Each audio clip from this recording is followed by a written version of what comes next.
Why don't we go ahead and get started? I'm Bob Erlenbush. I'm the with the Sacramento Regional Coalition to End Homelessness and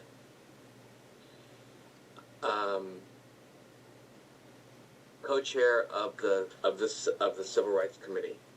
So why don't you go ahead, because we have a fair amount of people. Put your name and organization, if you like, in the chat to get rolling. So I wanted to rearrange the agenda a little bit in sort of priority order. I thought, introductions is sort of obvious, so please put your name and pronouns, etc., organization, either state or local, in the chat, and then talk about maybe Donald can give us an update on everything that's going on in DC, which is a lot. The executive orders and all this other stuff. Particular, I was interested to see around the executive orders if people have seen. I mean, it's really hideous what's going on with the immigration raids, but I was curious if people had seen not only we know that ICE is going into churches, etc., but if they've gone into any emergency shelters. So think about that one for a second. And then staff give an update on the direct action. Staff give an update on our partnership with DL Piper. And then do local reports. And then our annual spring meeting. Does anyone have anything else that they want to add to the agenda? We're good? Alrighty then.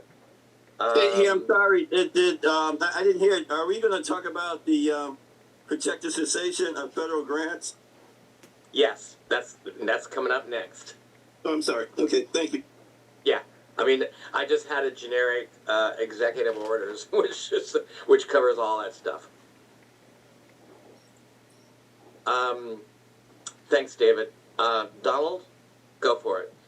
Well, everybody knows yesterday there was an announcement that all funding for federal programs would be suspended while the administration reviewed to make sure that none of the things that are against the administration's agenda are being done.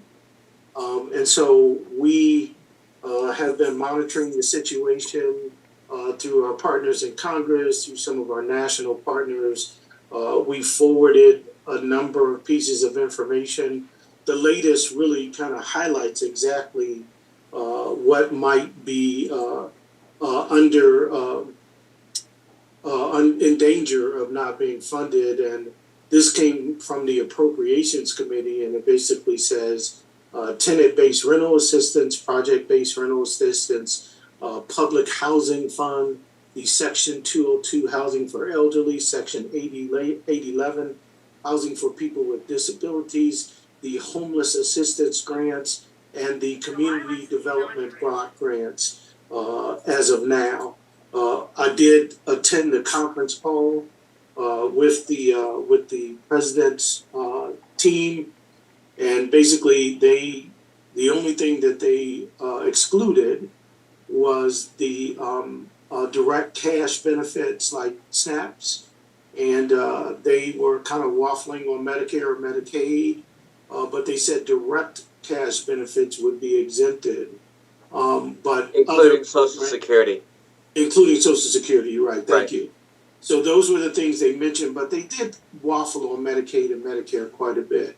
So things like BASH or the Section 8 program, or permanent supportive housing, or rapid rehousing, all of those are in jeopardy right now of being suspended. Now, the silver lining here, there's two pieces of silver lining. One is that this is illegal. The ability to fund programs is a congressional ability. Congress is in control of what's appropriated for the country. it is unprecedented for a president to suspend those. But I think that is the goal, to see if he can get away with it. But there's already a couple of national organizations that have come together to actually file a injunction to stop it. So we'll see what happens. Now, this is some people think it's intentional, other people think it could be a coincidence. I think it's very clearly a coincidence. One of the things we suggested that people do was draw down funds early, as of yesterday. But what we've been hearing is that those systems are under repair right now. So the lock system that you would use to be able to access funding or draw down funding, all of those HUDs and HHSs has been suspended already. We found out on Thursday that all of our TA work had been suspended as well. Now, we suspected that for the work we do around racial equity, but it seems like all of the TA work is on hold right now across the country. Even our people with lived experience and expertise committee has a stop work order right now. So if you're receiving TA, if you know groups that are funded by TA, if you know groups that are funded directly from the federal government, and there are some big groups that are funded to do like housing assistance and housing counseling, all of their funding is on hold right now. So And that includes the continuum of cares? It does. So homeless assistance grants would be included. I just sent out an email, and I'll put a link in the chat that we got a little more guidance on this from the Democratic Appropriations Committee. And again, we approach things in a nonpartisan way, but this is not a partisan issue.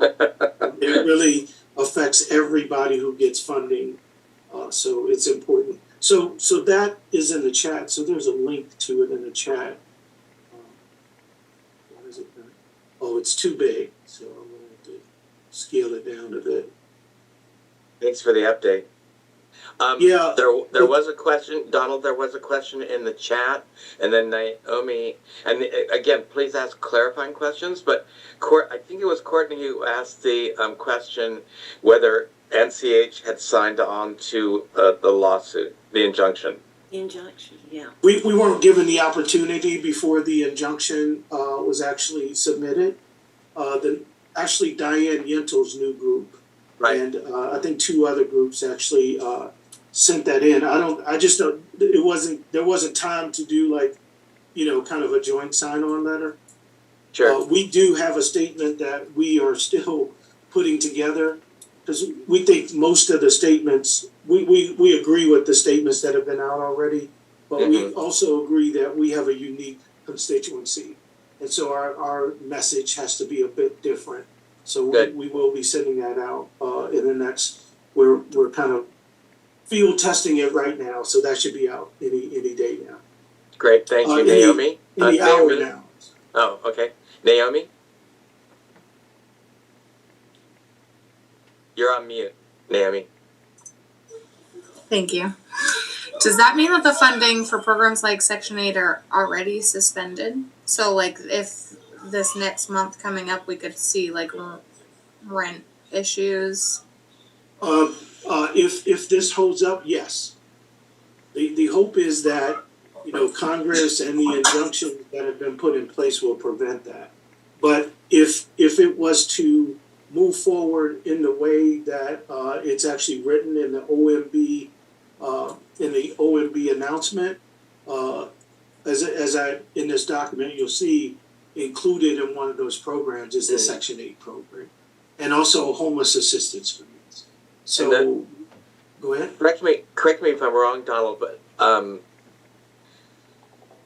after reading the White House statement on this, the scary language was to see really if all these different programs, tens and tens and tens of programs, align with the ideology of the current administration, and really it's to focus on diversity, equity, and inclusion, and wokeness. and wokeness, and any organizations that have, and this is their language, quote unquote Marxist ideology. So it's really frightening language. Yeah, and the other thing along those lines, Bob, is that they sent out an OMB circular. I don't know if you saw that. No. Which requires all the agencies to demonstrate through this kind of huge spreadsheet what kind of actions they're doing on those things, and it affects. I mean, if you look at the list, there's 8,000 agencies that they. Yeah, it was a lot. And the deadline is March 15th to get that information in. So, me, analyzing the deadline means that at least until March 15th, it'll still be in place, and then all of that information will have to be analyzed.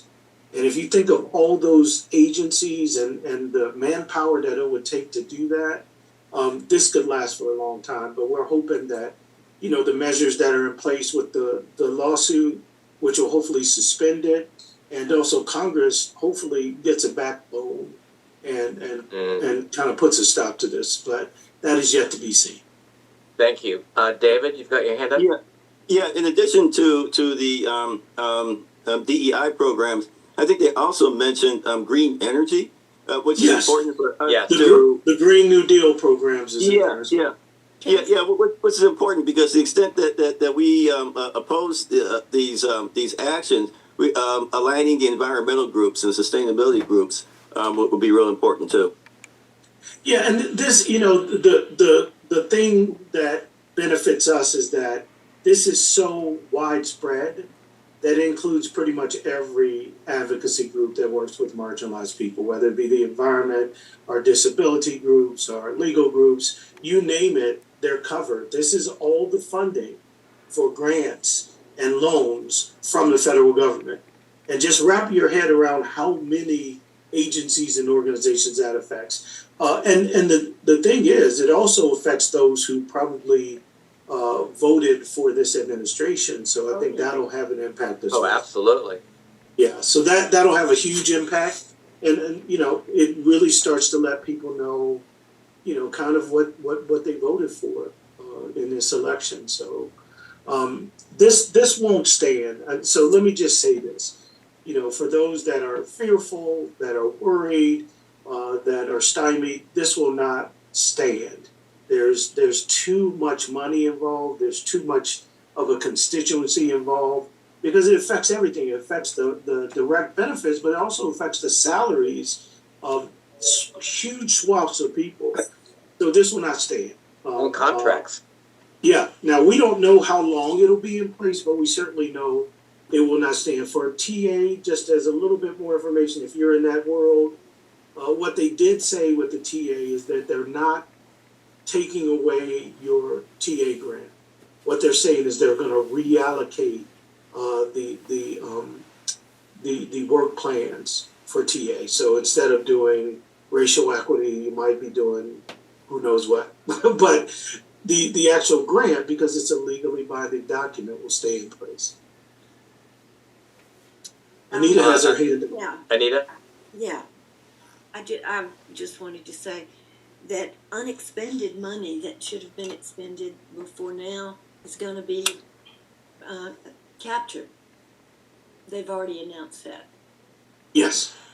Which actually is that's actually almost normal, that when somebody doesn't spend to the maximum amount, they recapture those funds and redistribute them somewhere else. So, but where they redistribute them, go ahead.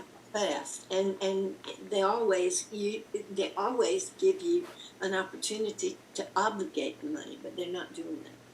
Yes, and they typically, like in a continuum setup, they would allow the continuum to actually use that money for another program within the continuum, but we're working with a completely different operation. So if you want to know what else might be coming, I suggest you go back and read Project 2025 because if you look at what's happening, it aligns almost perfectly with what's in that document. Yeah, the So- analysis I've seen is about 2/3 of the executive orders to date directly align with Project 2025, Yes. which we said during the election that just to remind people that the current administration denied even knowing about it, which is baloney. Anyway, any other clarifying questions? I appreciate the update, Donald. You're welcome. And we're, just to know, we're on top of this. I think if it lingers on, what we should be thinking about here is what kind of harm reduction plan can we put in place? So if resources Could you for explain shelter. that? Could you explain that? So if it's the dead of winter, if Right. shelters aren't getting resources to pay their staff, they're not going to be able to keep those shelters open. So we need to think, and hopefully, again, this ends quickly because of the opposition.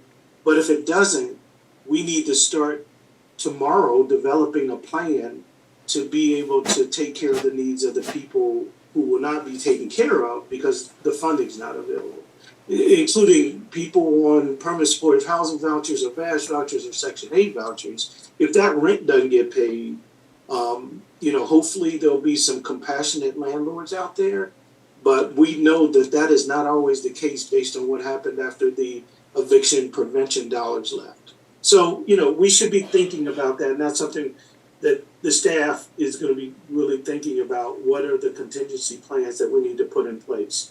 And the board. And the board. Yeah, well, because there's always the worst case scenario. Right. Okay, appreciate it. So I did ask the question for people to comment on. We're all tracking the immigration rates, et cetera, into churches and schools, especially in Los Angeles and Chicago, and I'm sure a lot of other communities as well. But I was curious, are local organizations or state organizations or even NCH, are we trying to track if ICE has gone into any emergency shelters? We should. And Well, that's why I raised the question. I don't know, Mac, maybe you want to respond to it if you can, if you feel comfortable. Anita? I wanted to say everybody on this call has a locality that you can track that and find out. So I think that would be a good task to get involved in. Find that out. And then we can, Yeah, I think, does NCH have the person power to sort of put out a questionnaire to, or some sort of quick email to all the local and state coalitions to say, are you seeing ICE go into emergency shelters and sort of try to track that? Yeah, we can put together a Survey Monkey document that we can ask for responses to that, and with Survey Monkey it'll give us immediate results. The shelters weren't on the list, but it was mainly schools and churches. But I would not, I don't put anything past this administration to go into shelters. Well, and that was one of the things in the Lincoln-Riley Act that Congress just passed. Right, exactly. It opened the door for ICE to come into shelter without warrants, and that was one of the reasons we were opposed to it. So Right. I am certain that it'll happen. I think our friends in Chicago may be a good barometer. And Darving also mentioned that they've already started down in Puerto Rico as well. But I think the Chicago Coalition, we're in regular contact with them. We can reach out to them to see Good. if they've heard this. Mac, have you seen anything in LA? No, I haven't heard. It's Okay. been a little hectic here. The first reports were mainly people, not so much in shelters, but like our food. I think you probably have heard this, 75% of the people who pick our food are not showing up. But that was just fear. Right. So, and I think in another state, or somewhere, it was like 45%. So we've lost a lot of people just from the administration taking over. People are hiding, not Right. showing up. Yeah. But no, I'd like to know that too, because that's terrifying. that Yeah, big I know activity. for us here in San Juan, Puerto Rico, in the last 2 days, we've seen a big old drop in, in terms of our breakfast and lunch program, and actually participants telling us that they're moving into abandoned buildings, away from hotspots to avoid, to see if they can avoid the ICE operations. So we do fear that a lot of them are going to drop out and they're going to suffer. Mm-hmm. Which was the goal of this, was to strike fear in the community anyway. Well, I just want to add, I think it's so hard right now in Los Angeles. I mean, because there's so many displaced workers with the Pacific Palisades. A lot of the people who were working there were people Right. probably. I mean, so it's going to be a tough thing to track because there's people scattering because there's no longer work. There's people scattering because they're scared of ICE. I mean, it's a tough thing right now because it's both things hit at once. So it's hard to tell what is affecting what, I think, If I can add something, I'm from Los Angeles County, and out here in the field on the streets, I can hear a lot of the people actually, yeah, they are not running, but they're hiding and they want to be out of sight, and or they're going back to their countries before Trump comes or ICE comes along. They've said this. I've heard of plenty of people out here in the streets say that, like a lot of the construction workers that are immigrants and all that stuff, and the field workers actually. I would like to add that most of them are there, but a lot of them are going back to their country. They don't want to test Trump, as that's for sure.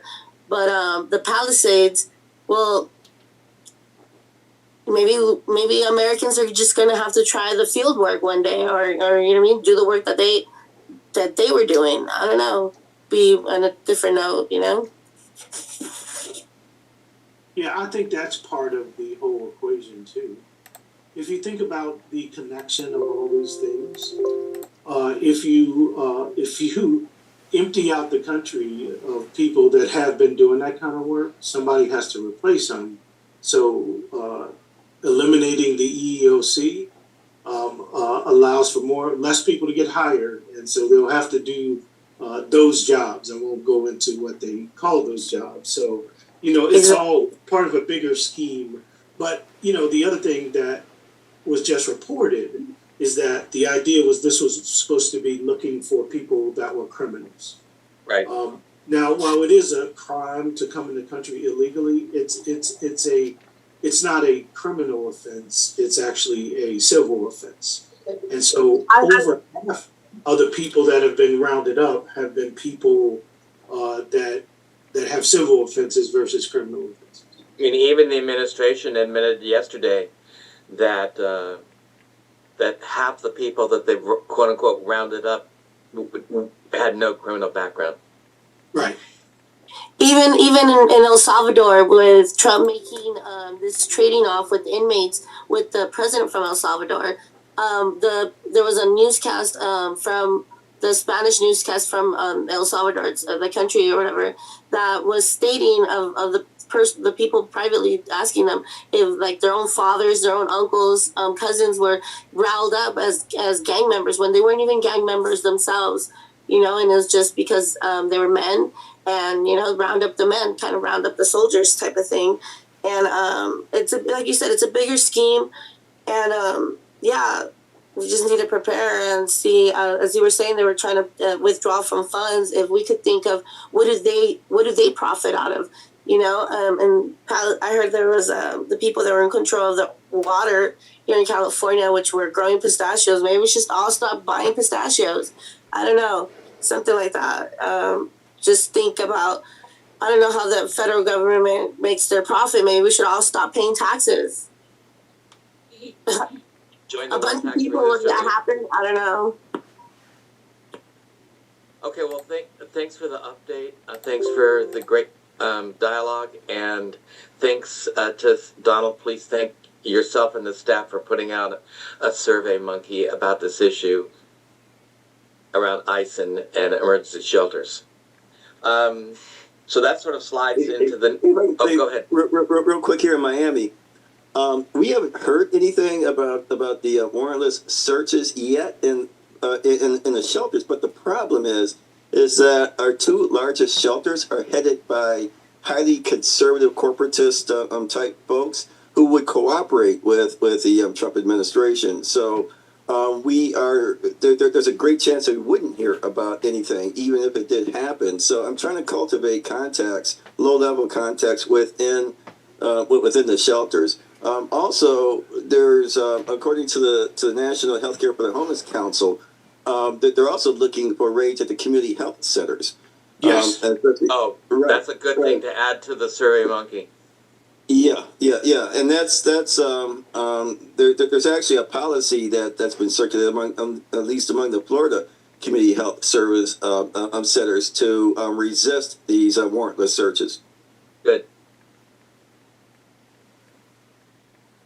Okay, Donald, I'll flip it. Thanks, David. I'll flip it back to you and staff around two updates. One just on direct action, and then on our partnership with DL Piper. So I'll speak to those, and if Francis or Adora want to weigh in at all, we can talk about it. So we launched our direct action campaign on December the 5th, the anniversary of the Montgomery bus boycott. And we had a lot of dialogue at the time about a real desire by local groups to do something beyond, sign-on letters and trips to the Hill. So what we came up with was to put together a committee that would plan out, similar to the civil rights movement, a series of actions leading up to a larger action. We also did this as a homeless movement during the Housing Now March. There was a series of local and statewide actions that led up to a larger action in DC. Right now, we are hoping to launch the first action in March. And it would be, right now, what's been in the plans is a take off the boards event that would also culminate, would also be in collaboration with the launch of our adaptive reuse campaign and a bill. We already have a bill. I sent that out to people yesterday. I hope people will comment on it. One big problem is that it's at 80% of area median income. We need to get the income targeting down. But one really good thing about this bill is it has bipartisan support.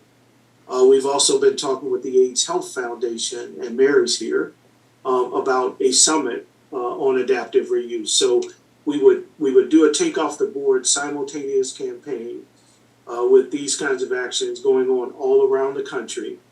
And the idea behind the take off the boards campaign is to find abandoned buildings that could be used for housing and or shelter. I know not everybody's going to agree with the shelter part of it. And raise awareness, make some noise, create chaos around the country around the lack of affordable housing.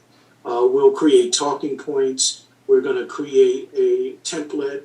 I see you, Bob, for people to be able to use in their actions. NCH will participate in an action in one city, possibly more than one. So a couple are on the board. David, don't raise your hand yet. Let's wait until we finish. So we want to really go where the action is the hottest, if you will, where there's some of the most egregious stuff. So, Miami's on the table. Atlanta is on the table. Someone was recently killed in an encampment sweep. There's 19 different places in California, New York, Boston. These are all places where we could make a maximum impact. That's Kentucky as well. The next action would be in the summer. And we, again, still in the planning process, but we're thinking about a camp out. One, because the temperature will be more favorable for that. We'll have our conference in November, but that'll be followed with a Hill Day.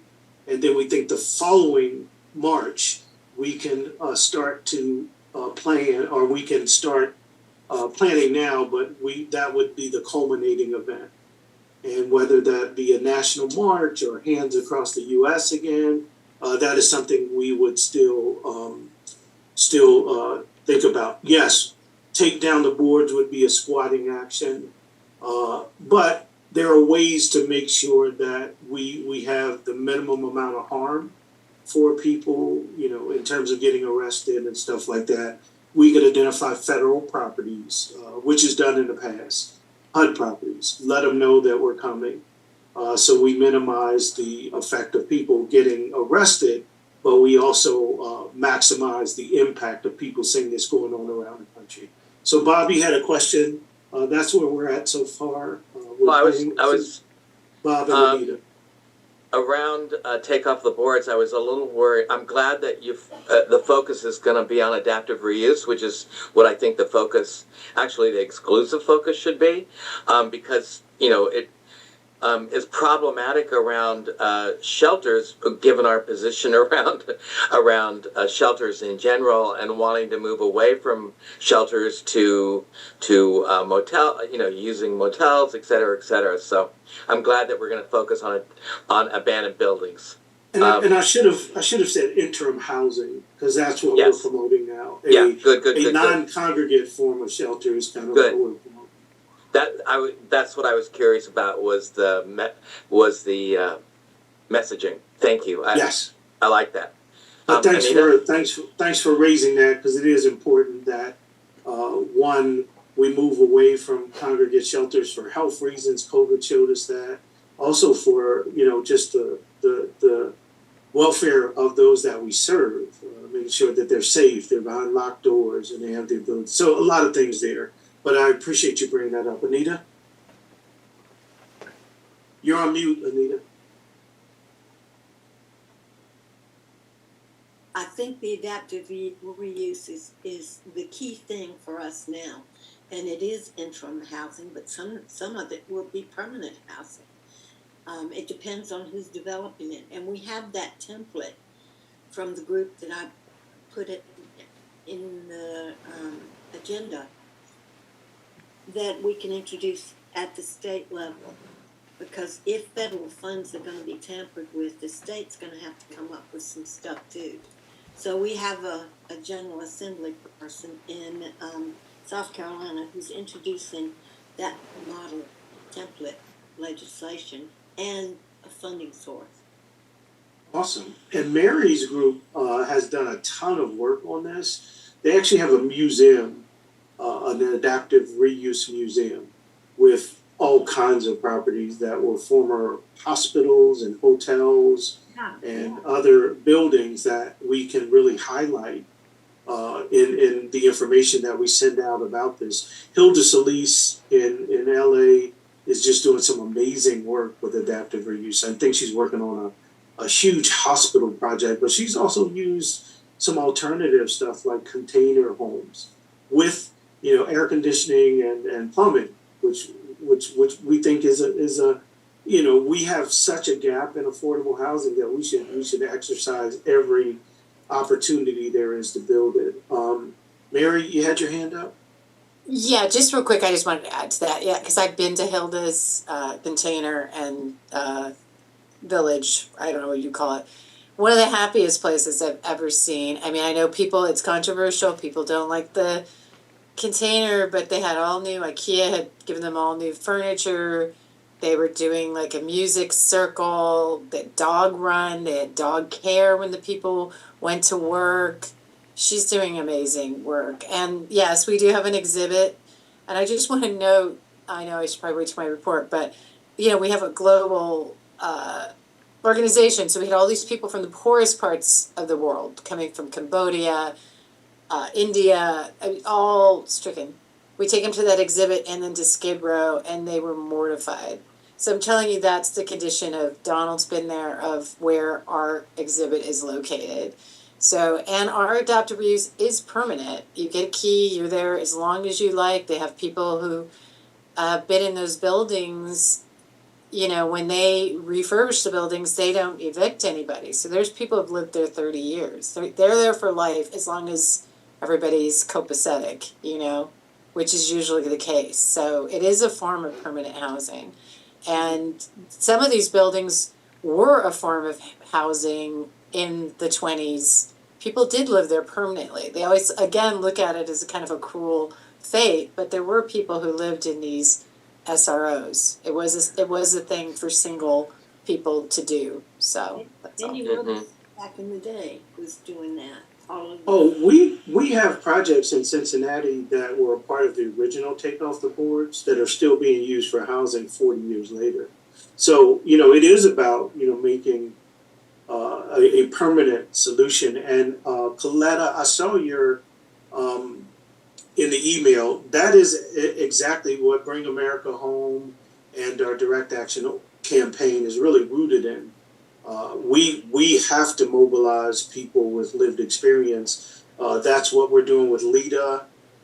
We just last week spoke to a statewide group of people with 10 to 15 members each in their coalition, and they're ramped up and ready to go. They want to really help us in this goal. So that is a feature part of what we're doing. That's what the conference is all about. That's what the field office is about. That's what our state captains are charged to do, is really mobilize and organize people. And again, that was the civil rights movement.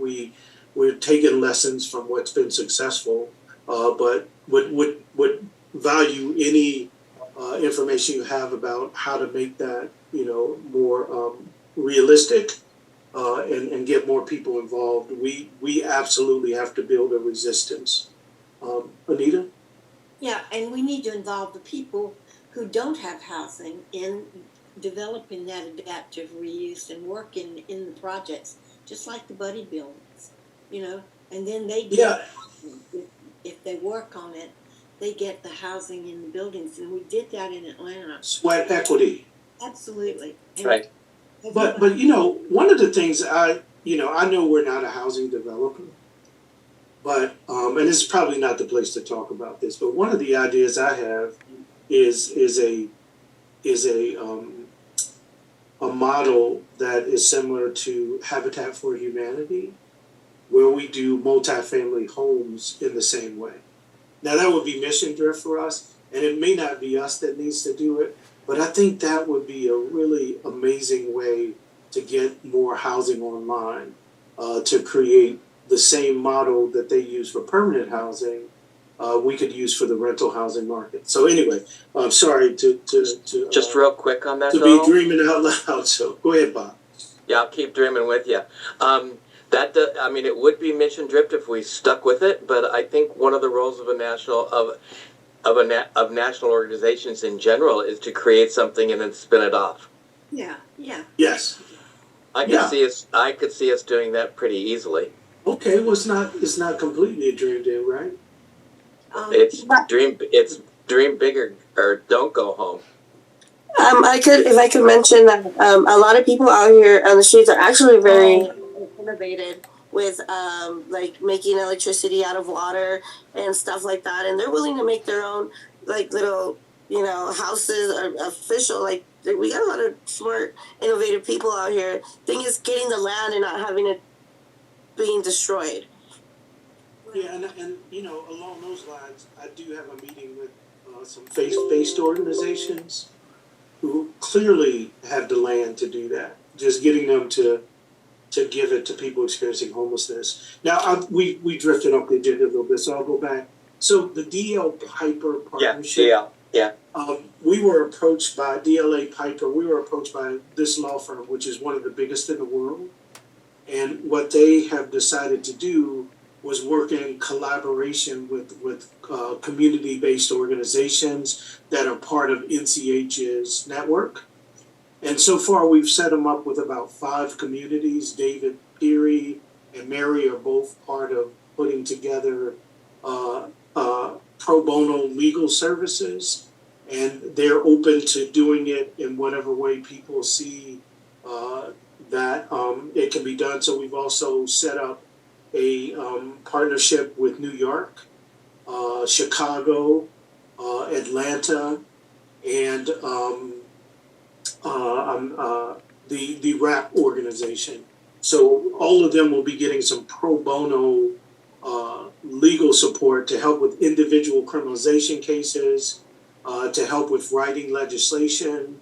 And the third thing is they're going to help with zoning around adaptive reuse and other programs to kind of address zoning laws. So this is actually coming through the housing component of their organization.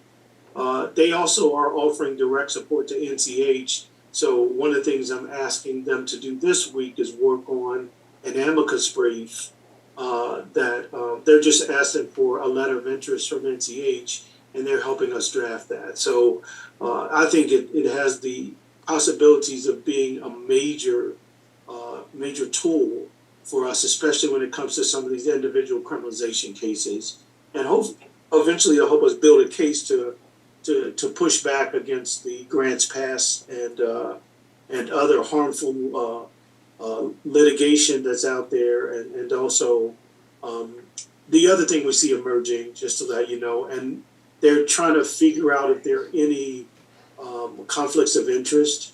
But I've talked to you about Austin, Texas, and the fact that they're attacking harm reduction programs and also treatment programs by faith-based organizations. The Attorney General of Texas has actually issued an order calling them a nuisance. And so I think that could have some real national implications. So I've asked for their support on that as well.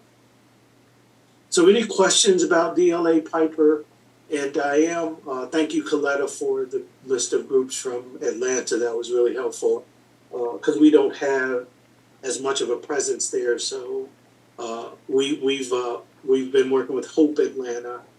And so hopefully that materializes. But we do think this has a lot of civil rights implications. I am gonna, as I hear from people like Darving and others, that there's, criminalization or the immigration stuff happening in your community, I'll see if I can match you up with some of their lawyers as well.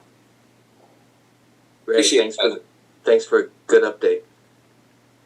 Okay, we're going to switch gears and do local reports. We've got quite a few people on, so if you could be, one, succinct, and two, if feel free to pass if you want to.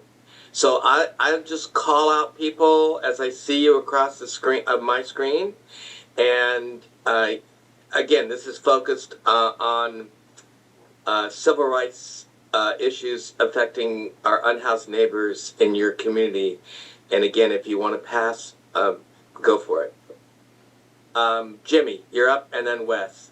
Oh, gee. Yeah, they're doing the third reading at the city council on the no standing, no sitting, no sleeping ordinance. In what community? Pueblo, Colorado. Got it.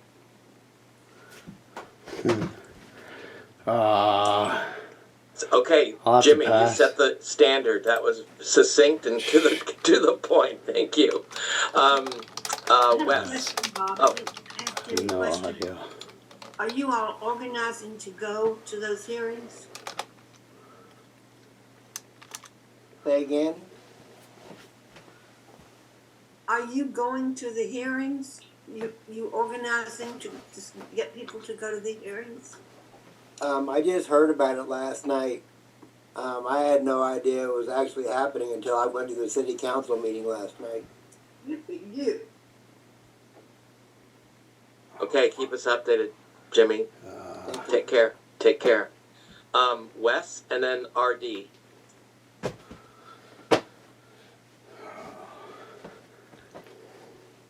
Wes is passing. Oh, okay, I didn't see that. Okay, RD. I'll pass. Mac. Hi, I'll just do quick. I have been mainly focusing on getting some supplies to people because during the fires, the air quality downtown, people probably don't know, downtown's very close to Pasadena. Pasadena's right next to Altadena. So I heard that services stopped in a lot of downtown areas and some of the most severe areas. So I did have people outreach to me to get them the kits. I just reached out to another Hollywood location. I'm looking at people's like wish lists and just making sure people are keeping going. Christine, who's on some of our calls sometimes, who's doing the documentary, got us masks. So we got masks down to Skid Row. I took some down myself to our buildings to make sure our tenants were safe and to make sure the people in that community were safe. So right now it's just been mainly focusing on, 'cause, people are getting left. They're getting dropped down to the bottom here with services. So I'm just trying to help out where I can and donate time and stuff. And that's it.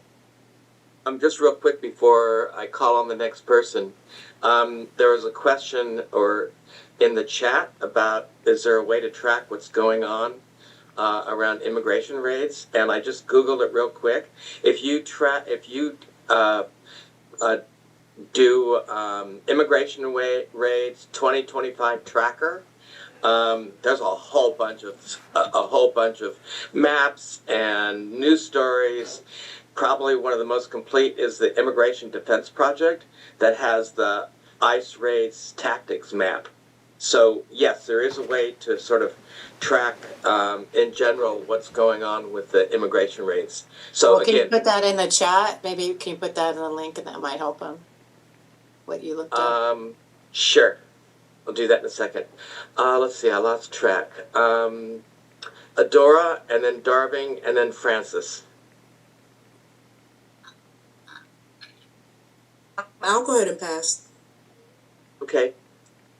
Darving.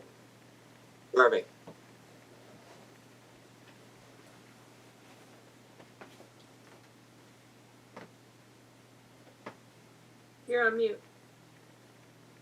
Yep, sorry about that. So in Puerto Rico, what we're getting prepared to do at our agency, La Fondita, is getting prepared to launch a nationwide campaign on homeless education and civil rights education, archipelago-wide.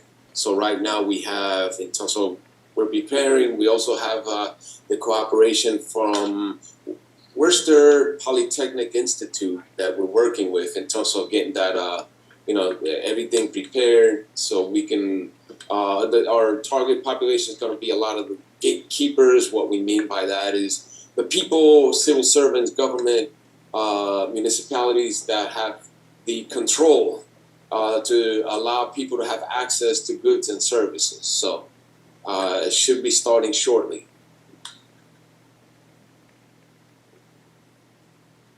Thank you. Francis, and then Carmela. Yeah, thanks, Bob. Hi, everybody. Yes, yesterday I actually had a call with UT in Long Island, New York.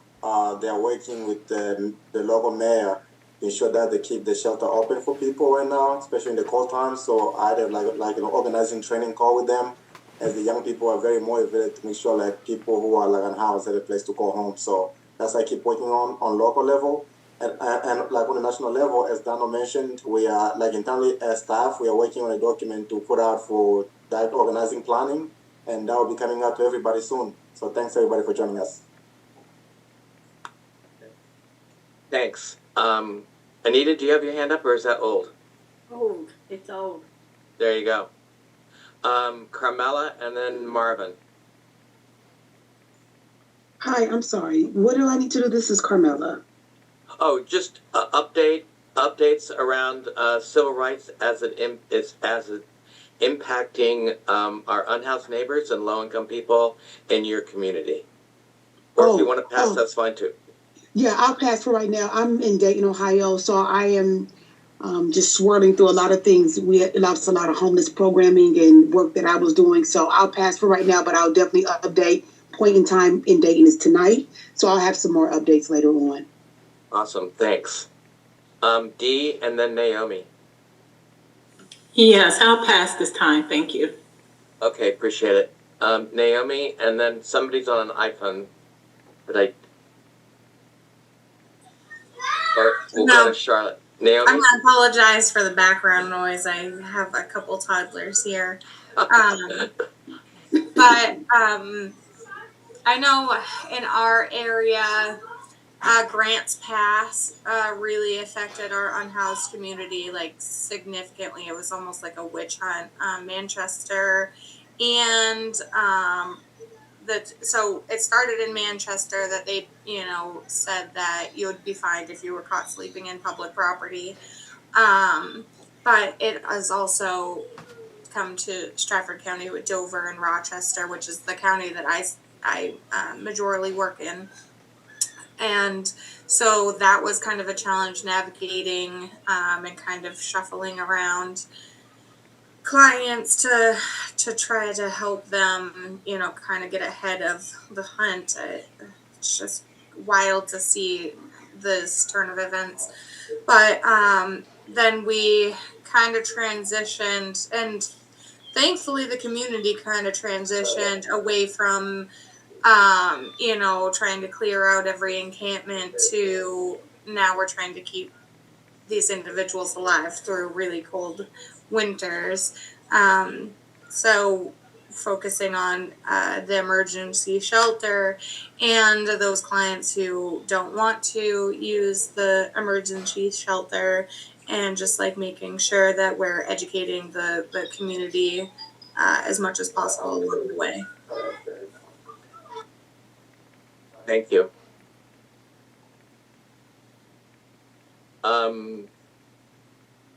Charlotte, and then Courtney, and then Jennifer.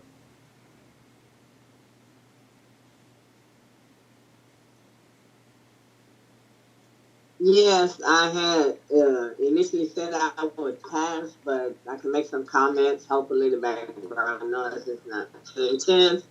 Um, the criminalization and the level of criminalization in the city of Houston was rampant prior to grants pass. And so, of course, with that having happened, it just stepped it up.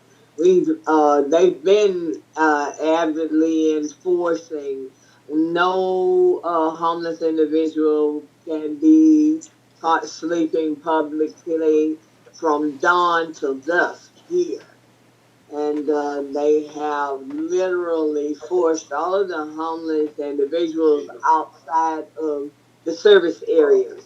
So they're not anywhere people are looking for them to help them, and they're not in the areas that they normally were able to frequent.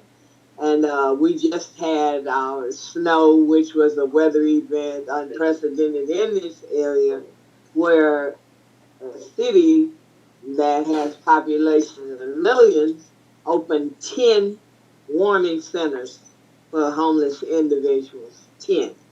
And they were all on TV bragging about they were able to help 2 or 3,000, as if that's all there was that needed help in the homeless community. So the hostility has elevated, the assistance has disseminated, and we have new we have new people here that came out making promises prior to election, but there is no manifestation of any efforts that are going to be directly beneficial. So that's what it's like in Houston. It's just up a whole nother level. Thanks for the update. Oh, go ahead. And this is Courtney from Washington, and we have a new governor, Democrat to Democrat, so it shouldn't have been a big change, but our new Democrat doesn't seem as enthusiastic about capital gains taxes as our previous one, and is kind of dismantling some of the upcoming capital gains taxes we were looking forward to, which may impact funding around the state related to homelessness. And but other than that, we hear chatter about ICE being more visible and looking for people, but so far it's been outside. Haven't heard anything about anybody ICE coming into any shelters or community health centers. So I'll feel a little relief on that for now. And yeah, thank you. Thanks for the update. Let's see, David, and then Denise. Yeah, two things. Okay, two things. First, our Governor DeSantis is proposing new legislation to establish criminal penalties against any organization or people that aids undocumented immigrants. And that's got potentially horrific and far-reaching consequences to it. Criminal penalties now for charities, churches, whomever that aids an undocumented immigrant. Second thing is that the city of Miami Beach, which has been engaging in a campaign of mass arrest and deportations of its homeless population, noted a 20% decrease in its homeless population as a result of the last January's or PIT count. So what they're looking at, they actually took a count, a supplementary count in December. So they're looking at ramping up their policy, hiring new police officers to do nothing but exclusively focus on arresting the homeless. And by the way, the city of Miami, which is 3 miles east or west of the city of Miami Beach, noticed a 15% increase in its homeless. So all they're doing is shoving the homeless out of the city of Miami Beach into the city of Miami, declaring victory and hiring more police to arrest the homeless. Thanks, David. Denise, and then I think myself. I never went. Oh, who was that? Jennifer? Oh, I'm I'll sorry, go back Jennifer. there. Okay, we'll do Denise, Jennifer, anybody else I might have inadvertently skipped, and then I'll myself. So we're madly calling each other for information, any specific information on funding. Also have reports of the maintenance recording that or notification that's on the accounts and websites. Our city in Boise continues to declare that they won't prioritize enforcement of homelessness or even ICE support. Although in the wings, we've got some state legislation that's coming. Our Idaho governor has volunteered our National Guard troops for immigration control. And we've got some grassroots groups, so the DeSantis legislation is frightening. Grassroots groups who are providing Know Your Rights and emergency planning preparation to immigrant groups around the southern Idaho area, and hoping to expand that training to shelter staff. Great, thank you. Jennifer. Okay, I'm in the San Fernando Valley, a part of Los Angeles County, and over here, well, the homeless have been hiding very well, and I'm glad I'm in the field to confirm that. And I can honestly say that the homeless count is always going to be incorrect because they count people that live in cars also homeless, which they don't consider themselves homeless. But anyway, that's a whole different topic. And I can also mention that around here, what's going on is they're housing people, they're displacing people more, supposedly putting them into shelters, is what I've heard so far, and I haven't seen a lot of the normals, but they just switch them to a whole different city. And as somebody else had claimed earlier, that's how they're claiming to had lower down the homeless rate, and in reality just moved it out to a different city. So I don't think I'm not really trying to focus this year on complaining on what has not been done, but what can we do to move on forward, and so that's why I mentioned a little bit of maybe like strikes on paying taxes or something like that. We need to be creative on how we can somehow stop whatever they make money off of. And that's all I can say. Thank you. Anybody that I missed? Nope. Okay, cool. Okay, we did it. Yes, I go ahead. Can you hear me? Who's, This is the iPhone. It's Jonas. Oh, iPhone. Okay, go for it. Thank you, Bob. Thank you so much. We continue to be terrorized here. ICE raided my hometown. I live in Fresno County in California, in a small town called Easton. They came to the supermarket, ICE. So my little community of 2,000 are terrified. I just happen to speak Spanish, so in Arabic also, I'm giving my community comfort at this time on top of my homeless veterans. I don't know if you know or not, they're deporting veterans to Mexico. I just wrote a president a letter. Hopefully he acts on that to stop the deportation of veterans completely. I think Joe Biden did it in 2021, but I think they're still deporting veterans to Tijuana and Juarez, which is one of the two worst places to send them to, and they don't speak Spanish at all. And thank you for having me. We're you know what? I thank God I belong to you guys because I'm not alone. Thank you. You're not alone in more than one way, Jonas. Go Niners. But thank you for the update. And then an update, again, I'm with the Sacramento Regional Coalition to End Homelessness. And we just had a recent election, and the mayor who won only out of 180,000 votes won by less than 2,000. But even though he's quote unquote a progressive Democrat, which he's really not, he's taking a page out of the current administration's playbook and claiming that he has a mandate. And right now his mandate is to instruct the police to continue to move and arrest people experiencing homelessness in the downtown, mainly in the downtown corridors. And we have that straight from law enforcement that's who's given the order. So we are organizing around that issue as we speak. So that's the quick update on Sacramento. Thank you everyone who participated and for doing such a good job on being succinct. It's anything else on the agenda that someone would like to raise?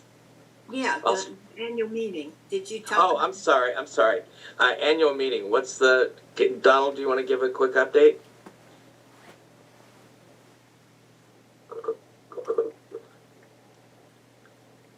Tyler would probably be better than me to give an update. Just started the planning process. One big thing that I think has already been out there is that it'll be a 1-day event versus a 2-day event this year. Tyler, you have anything else on that? Yes, I didn't have anything necessarily prepared, but it's definitely the biggest event for our membership. It allows you to have governing responsibilities within the organization. There is opportunity for leadership within the membership as well. There's a lot to be discussed on sort of the protocols and things around the annual meeting, and we don't have really enough time here.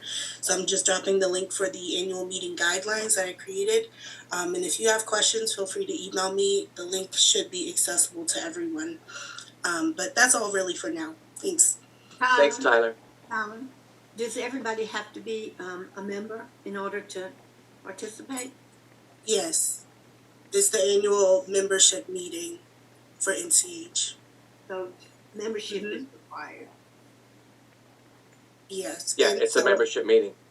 Yeah. Yes. So, and if you have questions on your status, how to register, all of those things, again, I'm still sending the registration information in notices. If you guys have questions on that stuff, feel free to contact me. We're also planning to host another portal orientation in February, so just stay tuned for that information to be shared. But as of now, everything is accessible to you guys via these guidelines, so please look over those, and if you have questions, feel free to contact me. Thanks, Tyler. Jimmy. Yeah, I keep hearing all this bad news about San Francisco and the homeless. I'm wondering how it's affecting Oakland.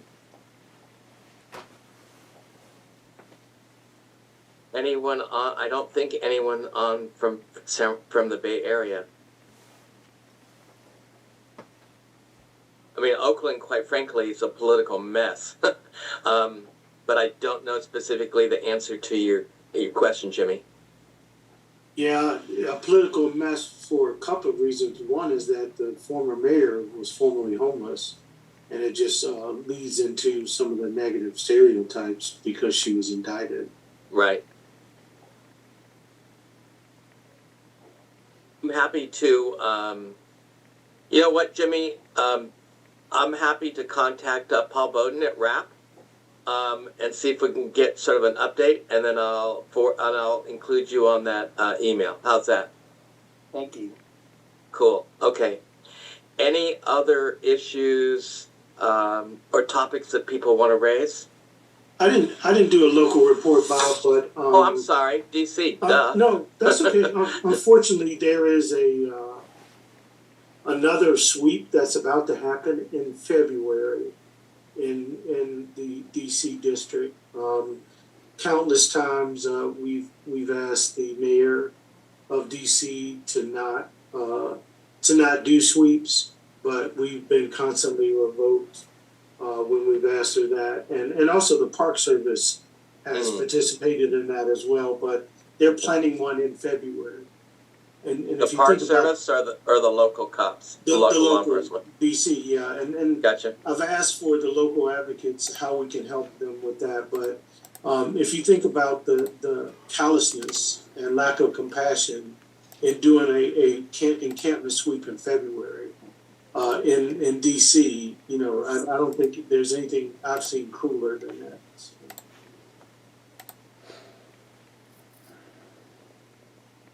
Okay. It's about 10 after, so we're give you back 20 minutes if we end now. Go ahead, Anita. I was just gonna say, we had 4 inches of snow in Charleston, South Carolina. Yeah, it's cold. Yeah, it was yucky. Climate change. Why don't we end on that? Time to change.